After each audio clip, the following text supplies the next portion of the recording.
Olha, gente, é hora de nós tratarmos de um assunto. Nós estamos falando muito sobre água, sobre falta de água, né? Puxa, ontem eu peguei uma estrada e cada lago que eu vi assim, às vezes num sítio, numa fazenda, você vai andando na estrada, você vai vendo. Fala, meu Deus do céu, que água abençoada é essa? Ainda bem que choveu ontem um pouco. É melhor que chova um pouco do que não chover nada, mas também a chuva de ontem não refresca muita coisa. Mas nós vamos agora conversar com o doutor Rodrigo Carpati, advogado especialista em direito condominal. Doutor Rodrigo, boa tarde.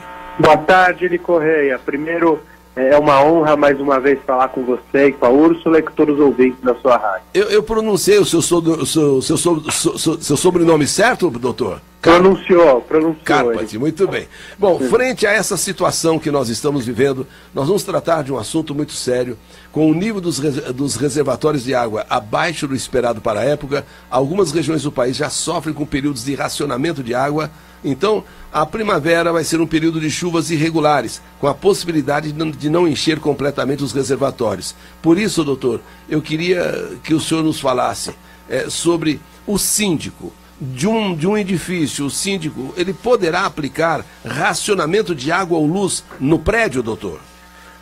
Então, os síndicos estão sendo testados ao máximo, levados ao limite do exercício da sua função. Primeiro com questões inerentes à pandemia, que forçaram muito os síndicos, foi um desafio tremendo, e agora, nesse momento de uma crise hídrica sem precedentes, parece que é a crise, uma das maiores crises nos últimos 90 anos, e que com certeza vai assolar o país inteiro e, por consequência, os nossos condomínios. Então, o síndico é sempre limitado ao exercício dos seus direitos elencados em lei.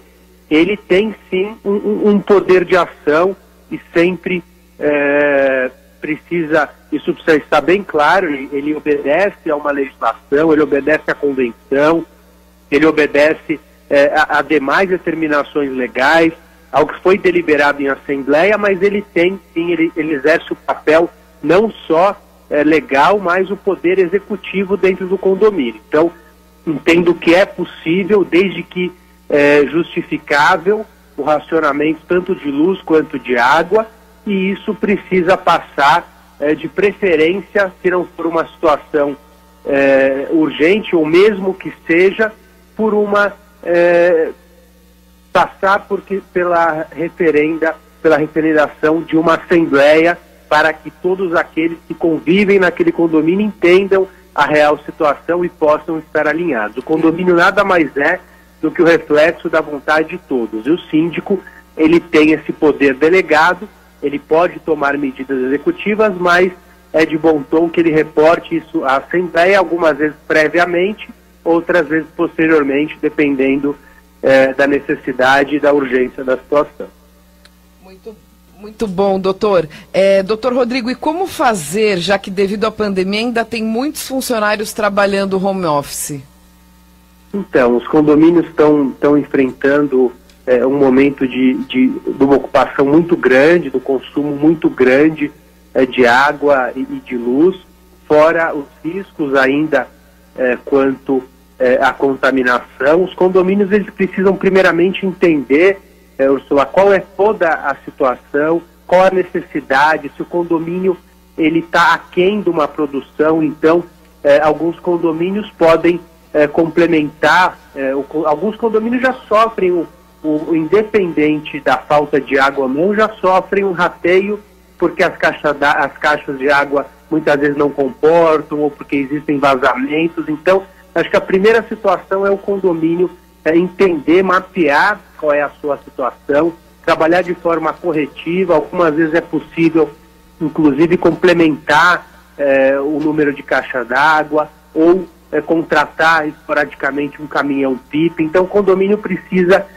buscar primeiro um planejamento para que depois ele possa buscar uma ação que vai chegar, infelizmente, em muitos condomínios com o racionamento consciente. Mas, antes disso, passa por uma análise e também pelo uso consciente dos nossos recursos hídricos. Agora, e o que pode ser feito, na opinião do senhor, doutor Rodrigo? O que pode ser feito para a situação ser assim favorável a ambas as partes?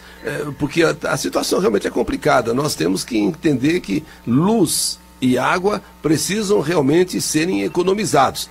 E para que essa situação seja amenizada, como devemos fazer, o senhor acha? Então, até pouco tempo atrás as pessoas costumavam deixar os chuveiros abertos por horas e deixa a luz acesa, e infelizmente os recursos são finitos e isso preocupa muito. Primeira situação, Eliilson, é passar por um planejamento. Então, o condomínio precisa entender a sua situação, precisa entender que tem que ter um uso consciente desses recursos, e o caminho vai ser conscientizar os usuários, estabelecer aí metas e colocar limites para aquelas situações. Aquele condomínio com uma quadra de tênis que fica a luz acesa até 11 horas da noite, isso consome muita energia. Aquela piscina do condomínio que por hábito tem a necessidade, não é nem a necessidade, é o hábito de trocar constantemente de água, isso precisa ser ponderado. Aquele condomínio antigo que tem vazamentos constantes precisa ser corrigido. E dentro dessa situação o gestor passa sim a ter poderes. Se nós examinarmos a legislação, o síndico detém o poder, dever de tomar todas as medidas em prol da coletividade, mesmo que algumas vezes aquela coletividade não entenda por bem naquele determinado momento. O síndico tem o poder delegado por ela. Logicamente que, caso ele cometa algum abuso, ele responde, e caso ele não haja como deveria, ele pode responder pela omissão. E depois ele vai ter que se submeter a uma assembleia de condomínio.